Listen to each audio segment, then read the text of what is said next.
Radhe Radhe friends, हरे कृष्णा, श्री हरिदास। ओम जयंती मंगला काली भद्रकाली कपालिनी दुर्गा क्षमा शिवा धात्री स्वाहा स्वधा नमोस्तु। या देवी सर्वभूतेषु शक्तिरूपेण संस्थितार्थ नमस्तस्यै नमस्तस्यै नमस्तस्यै नमो नमः। माता रानी के जो 9 दिन हैं वो पूरे होने ही वाले हैं कुछ समय में।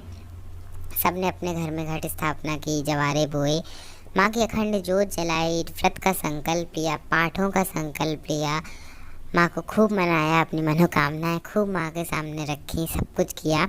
और अब बेसिकली माता रानी जो है वो जाने वाली हैं। वैसे तो माता रानी कहीं नहीं जाती, वो हमारे साथ ही रहती हैं, लेकिन जो ये 9 दिन है माँ की जो विशेष नवरात्रियाँ हैं ये संपूर्ण होने वाली हैं।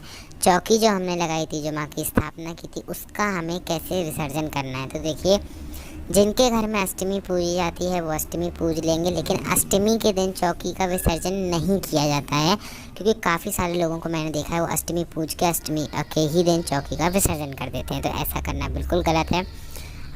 नवमी के दिन आपको जो है वो आपकी चौकी का पारण करना है, आपके व्रत का पारण करना है। आपके अगर घर में अष्टमी पूजी जाती है, आप अष्टमी पूज लीजिए। नवमी के दिन अपनी पंचोपचार पूजन कीजिए। उसके बाद में आपको अक्षत पुष्प हाथ में ले लेने हैं। जो संकल्प आपने लिया था वो छोड़ देना है। द्रव्य दक्षिणा चढ़ा देनी है माँ को।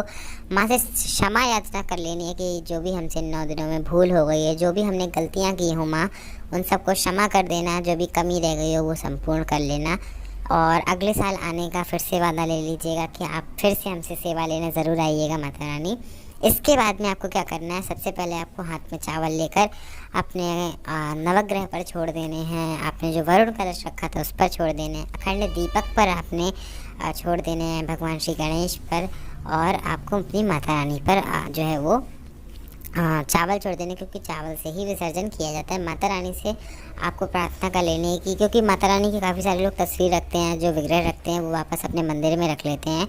तो आपको एक तरीके से प्रार्थना कर लेनी है, गणेश भगवान से भी आपको यही प्रार्थना कर लेनी है कि आप इस चौकी पर से एक जिसे कहेंगे मानसिक विसर्जन कर लीजिए। बाकी भौतिक रूप से आप हमारे घर में सदैव विराजमान रहिएगा। इसके बाद में आपको क्या करना है, अपने जो नवग्रह हैं, अगर आपके पास चौकी या फ्रेम वाले हैं तो उन्हें अपने मंदिर में वापस रख लीजिए पूंछ कर। अगर आपने चावल पर उनको स्थान दिया हुआ तो चावलों को आप रख लीजिए चिड़िया के लिए। अष्टदल कमल के जो चावल हैं उन्हें भी आप रख लीजिए। इसके बाद में जो कलश पर चावल रखे थे उन्हें भी रख लीजिए इकट्ठा करके, और आप चिड़ियों को खिला सकते हैं। जो सुपारियाँ थी उन सुपारियों को, कलश के जो पत्ते थे उनको, और इसके बाद में अखंड दीपक के नीचे जो आपने चावल रखे थे उन्हें भी आप चिड़ियों को खिला सकते हैं। जो ये सुपारियाँ थी, लौंग इलायची वगैरह जो आपने माँ को चढ़ाई, उन सबको इकट्ठा कर लीजिएगा।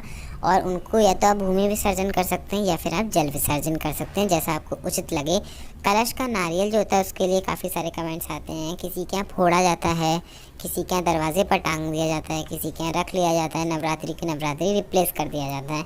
तो आपके कुल में जैसा चला आ रहा है आप अपने घर के बड़ों से पूछ सकते हैं, तो आप वैसा कर लीजिए। अदरवाइज़ अगर आपको नहीं पता है कि आपको क्या करना है तो आप सिंपली उसका आप ऐसा कर सकते हैं, आप उसे अपने घर में रखे रहिए। जब 6 महीने बाद फिर से मार्च में नवरात्रियाँ आएंगी, आप उसका विसर्जन कर दीजिएगा, दूसरा कलश पे रख कर उसे फिर रख लीजिएगा, या फिर आप उसको विसर्जन कर सकते हैं। लेकिन अगर आपके यहाँ उसको फोड़कर प्रसाद के तौर पे नहीं लिया जाता है तो ये काम ज़रूर मत करिएगा कि आप उसे फोड़ कर और फिर उसे प्रसाद में ले लें। अगर आपके यहाँ ऐसा होता आ रहा है तब आप ऐसा कर सकते हैं। बाकी जो आपने दीपक जलाया था उसकी, अगर उसमें तेल है तो उसमें तेल मत डालिए, बाकी उसकी बत्ती आप बढ़ाते रहिएगा। जब तक वो जल रहा है तब तक उसको जलने दीजिएगा। दीपक में जो आपने सिक्का, लौंग इलायची वगैरह डाला था उन सबको भी आप उठाकर लौंग इलायची चावल का विसर्जन कर दीजिए। सिक्के को उठाकर अपनी तिजोरी में रख लीजिए। जो भी गुल इकट्ठा हुआ था उसका अपने काम की स्थान पर उसका एक स्वास्तिक बना दीजिएगा, और माता से प्रार्थना कीजिएगा कि हमारे काम में गति रहे। इसके बाद में आपको क्या करना है, माता को आपको मंदिर में विराजमान कर देना है। हनुमान जी वगैरह अगर आपने लांगूर या भैरव बाबा रखे थे तो उनको भी आपको अपने मंदिर में वापस से विराजमान कर देना है। इसके बाद में आपको चौकी को हिला देना है। जो वस्त्र है उसको और बाकी सामान को, जो विसर्जन वाला मैंने बताया, उन सबको आप विसर्जन कर दीजिए। कलश का जल पूरे घर में छींट दीजिए। उसके बाद में उसको किसी भी पौधे में डाल दीजिए। मिट्टी का कलश है तो उसे आप किसी भी काम में यूज़ कर सकते हैं। बाकी अगर धातु का कलश आपने रखा था तो उस धातु के कलश को आपको वापस से यूज़ में ले लेना है। जवारों को आपको थोड़ी मात्रा में घर में रखना है, बाकी विसर्जन कर देने हैं। वीडियो अच्छा लगा तो लाइक करिएगा।